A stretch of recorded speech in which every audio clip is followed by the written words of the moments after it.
दादा आलेत सगळे.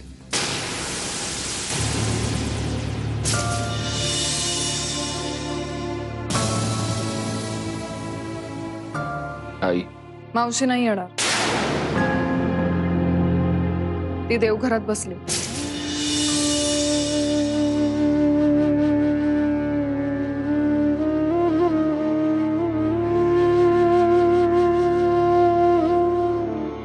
तुम्हा सर्वांना इथे असं बोलवण्याचं कारण हेच आहे की मला तुम्हा सर्वांशी काहीतरी बोलायचं आहे.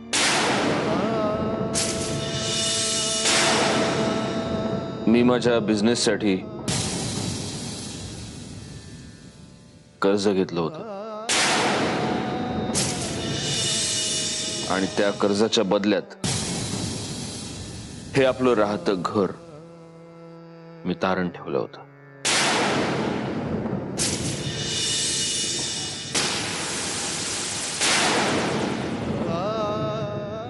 आता ते कर्ज फेडण्यासाठी माझ्या कर्जदारांनी मला फक्त 3 दिवसाची मुदत दिली.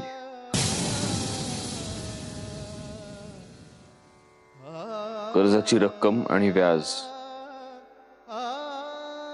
एवढं मोठं आहे की हे घरच काय उद्या आपली सगळी मालमत्ता जरी विकली तरी ते फिटू शकणार नाही.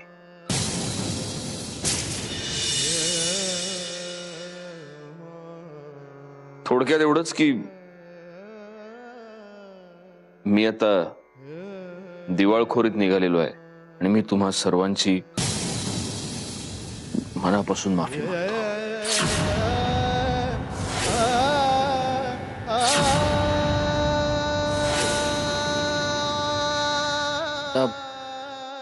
माफी मागून काय उपयोग?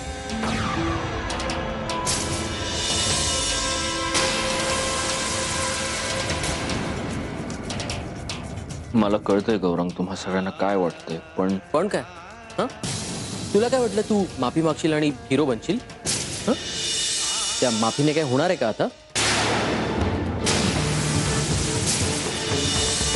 अरे गौरंग काय बोलायलास तू?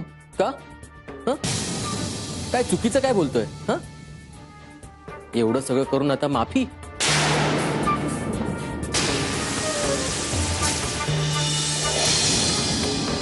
अरे तुझं डोसकं बिस्कं फिरलंय का? फिरलं होतं, आता ठिकाणावर आलंय.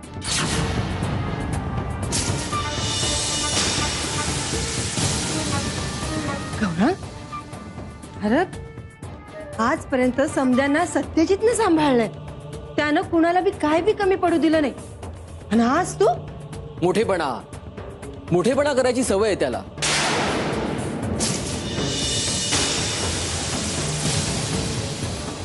आपण सगळ्यांनी त्याच्यासमोर झुकतं राहावं त्यासाठी करतो तो हे सगळं. म्हणजे दादा बोलेल ते बरोबर आणि दादा वागेल ते बरोबर.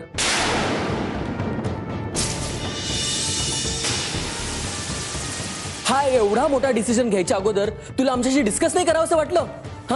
तू एक डिसिजन घेतला, तो चुकला. तुला बिझनेस नाही करता आला, त्या सगळ्याचे परिणाम भोगणार आम्ही. आपण म्हणजे आपण सगळेच. प्रिया तू पण बोल काहीतरी. माझा काय संबंध? माझा बरं. अच्छा, आता माझा काय संबंध? घरातल्या सगळ्या गोष्टींमध्ये आधी तूच नाक खुपसायचीस ना.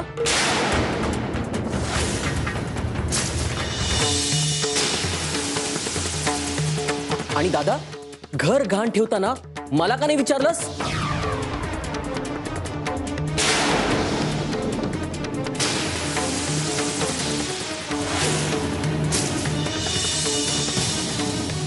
अरे गौरंग काय झालंय तुला?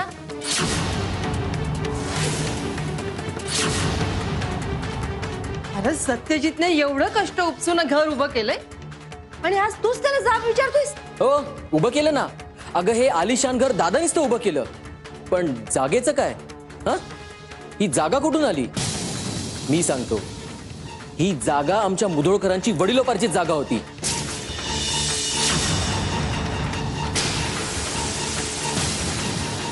आणि मुळात दादानी ज्यांच्याकडे हे घर तारण ठेवलंय ना, त्यांना माहिती नाही की या घरावर माझाही हक्क आहे.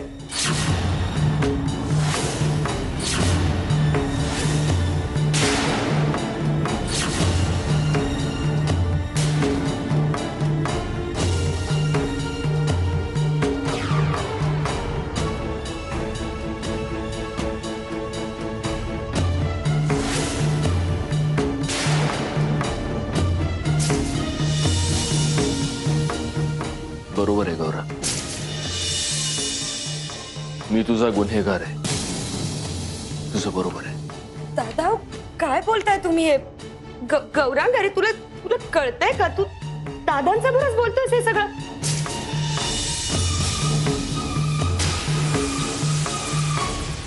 अरे ज्या माणसानी एकट्याच्या हिमतीवर हे एवढं सगळं वैभव उभं केलं, तुझे लाड केले, तुझी कौतुकं केली आजपर्यंत, त्याच माणसाला तू आरोपीच्या पिंजऱ्यात उभं करतोयस?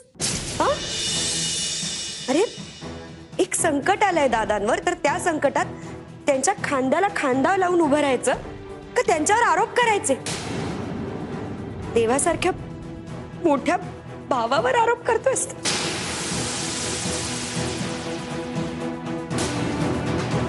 तुझ्यासारखा कृतज्ञ माणूस ना आजपर्यंत पाहिला नाहीये मी. लाज वाटते मला की तुझ्यासारख्या माणसावर प्रेम केलंय. नेत्रा बास. मला काही ऐकायचं नाहीये तुझं.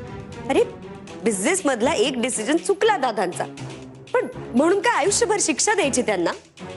आणि माझा विश्वास आहे दादा पुन्हा एकदा हे सगळं वैभव उभं करून दाखवतील. तेव्हा काय करणार आहेस? नेत्रा तू काही बोलू नकोस.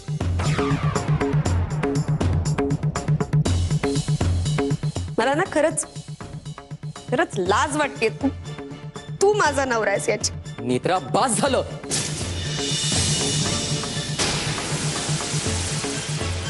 नाही गौरांग, गौरांग त्याला जे वाटतंय तेच बोलतोय.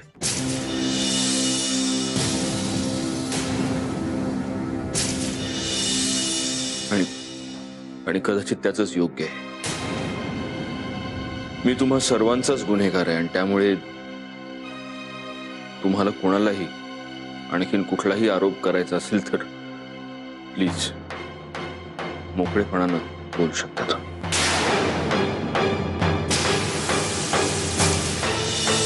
भारत, आता तू का असं बोलायलास?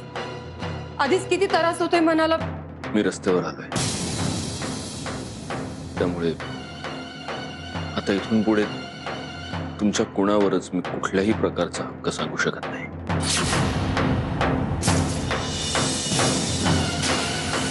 तुम्हा सर्वांना तुमचे मार्ग मोकळे आहेत.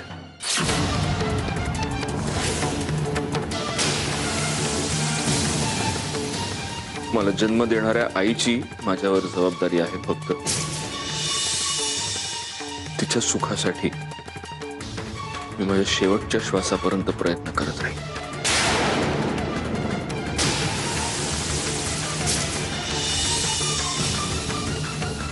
बाकी तुम्हा कोणावरही माझा कुठलाच हक्क नाही.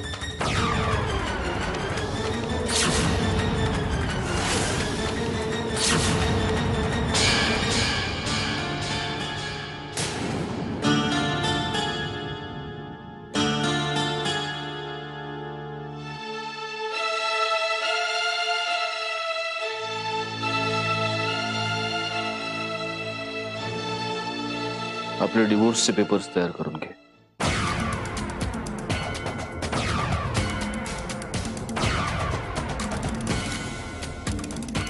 तू जिथे सांगशील, जेव्हा सांगशील,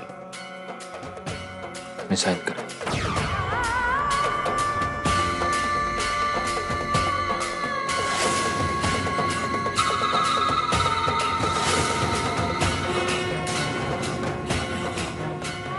आपले डिवोर्सचे पेपर्स तयार. आपले डिवोर्सचे पेपर्स तयार. तू जिथे सांगशील, जेव्हा सांगशील, मी साईन करेन. मधुरा येतो मी. विहंग, जिजूंना भेटायला जाण्याआधी पुन्हा एकदा नीट विचार कर, नाहीतर मग पुन्हा तिकडे जाऊन तिकडे काय व्हायचं ते होऊ दे.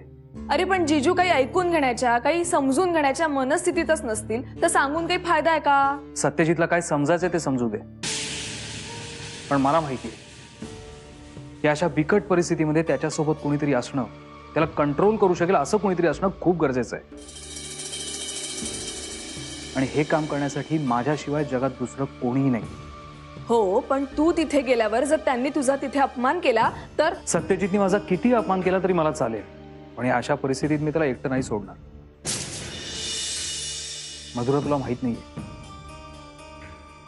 तो आता पूर्णपणे खचलेला असेल. चेहऱ्यावरून दाखवणार नाही,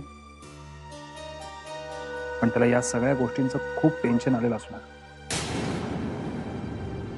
नाही मधुरा, मी पाठ नाही फिरवू शकत. देतो. ऐक, तू आधी दीला फोन कर. तिकडे जीजूंची काय मनस्थिती आहे ती आधी बघ आणि मग जा. ठीक आहे. मला ना आधीपासूनच भीती होती. कधी कधी सपन बी पडायचं आणि नेमकं तेच खरं झालं बघ. कसली भीती, कुठली स्वप्न, आत्या वेळ काय आणि नाही, माझं नशीबच असं. त्याला कोण काय करणार. अगं मनातली भीती जीव खायची आणि तीच भीती खरी ठरली. आत्या तू जोपर्यंत सांगत नाहीस की काय आहे तर मला कसं कळणार? आता काय सांगणार तुला. तुला तर माहितीच आहे, मला घर ना दार, माझा आपला एकला जीव. अगं कधी कधी वाटायचं की आपल्याला सांगितलं की हे घर सोडून जा, अगं कुठं जाणार मी. या जगाच्या पाठीवर मला कुणाचा आसरा नाही. आणि आज बघ, आपोआपच घरावरचं छप्परच उडून गेलं. आत्या, अजून आपण आहोत ना या घरात. होईल काहीतरी, काहीतरी मार्ग नक्की निघेल. आता कसला मार्ग निघतोय. आता सत्यजितनेच हात टेकलं म्हणल्यावर कोण मार्ग काढणार. आत्या शांत हो बघू तू. आज सत्यजित मंजिरीपासून काडीमोड घ्यायला तयार झालाय, पण तूच बघ, परिस्थिती अशी नाही की तो तुझा विचार करत. हे बघ, माझं आई, गावाकडं तुझ्या आईचं जुनं घर आहे ना, तिथं राहायला जा. असं आयुष्यात समद मनासारखं होत नाही ग. हे बघ, नशिबात जे काही वाढून ठेवलंय ना ते गोड मानून घे बघ. आत्या, माझ्या मेलीचं काय, समद संपल्यातच जमाय बाई, पण तू तुझं समद व्यवस्थित कर बाई. आत्या, आई अंबे, आता समद तूच बघायलीस बघ.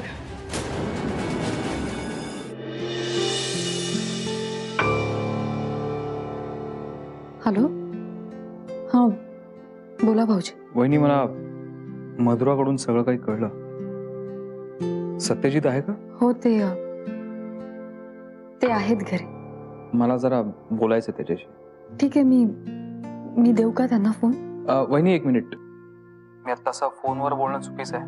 मी प्रत्यक्ष येऊन त्याला भेटेन आणि मग बोलेन, पण तत्पूर्वी त्याच्या कानावर घाला मी येतोय म्हणून. कारण काय, घरी आधीच सगळे टेन्शन मध्ये असतील. मी आल्यामुळे आणखीन नवीन वाद नको व्हायला. ठीक आहे, मी त्यांच्याशी बोलून कळवते तुम्हाला. ठीक आहे.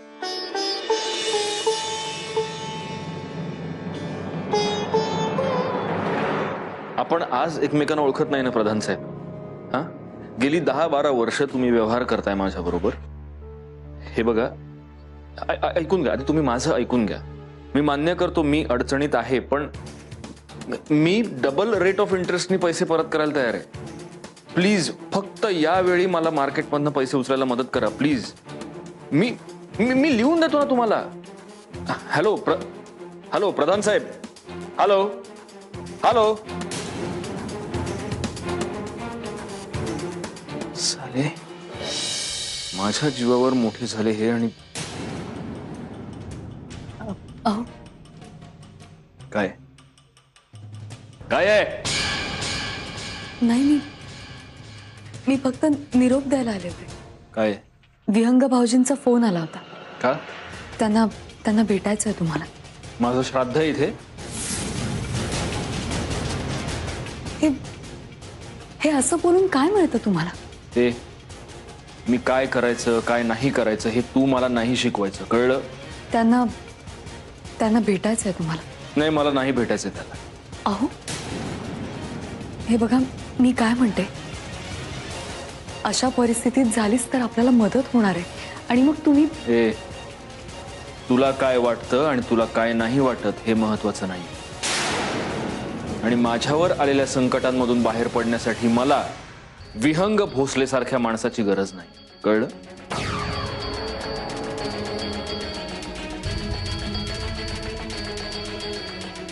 काय अजून इथेच उभी आहेस? त्याचा जर पुन्हा फोन आला तर याच शब्दात माझा निरोप कळवायचा त्याला. कळलं? जा.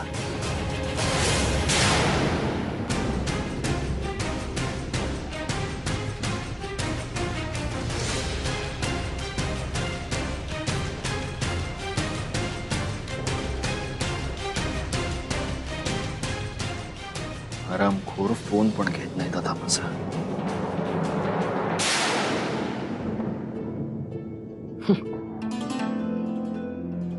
गौरांग राजे चिडलाय का?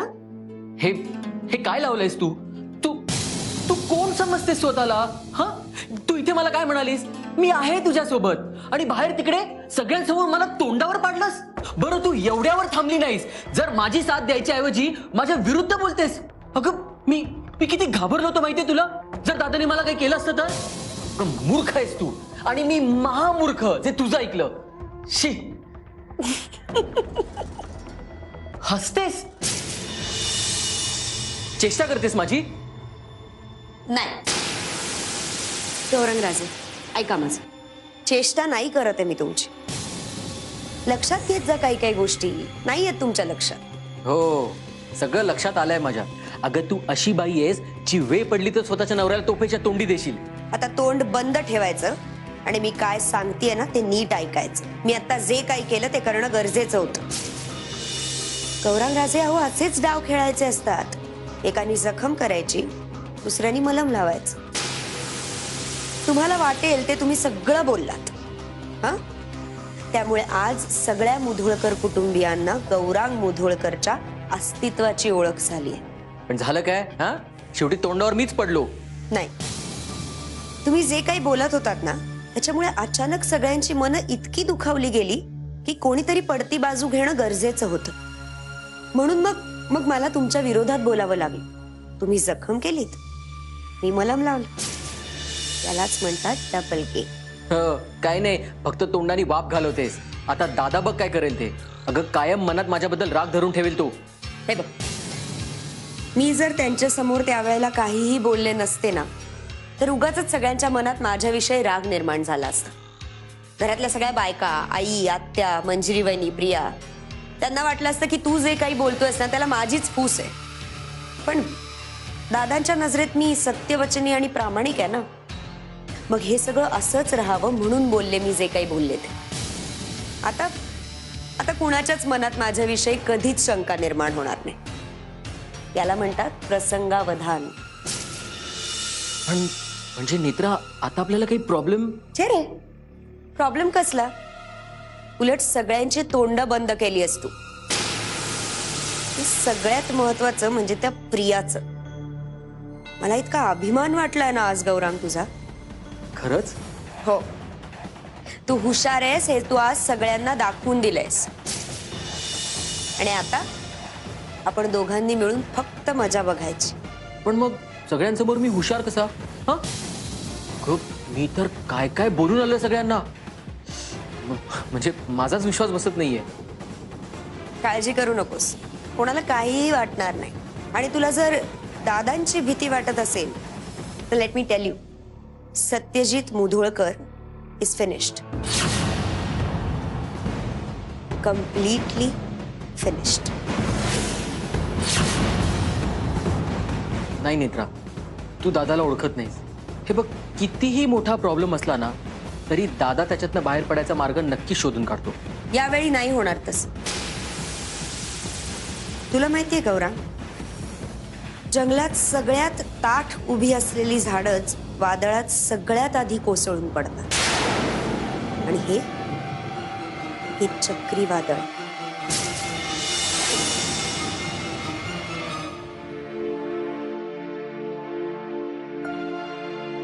अहो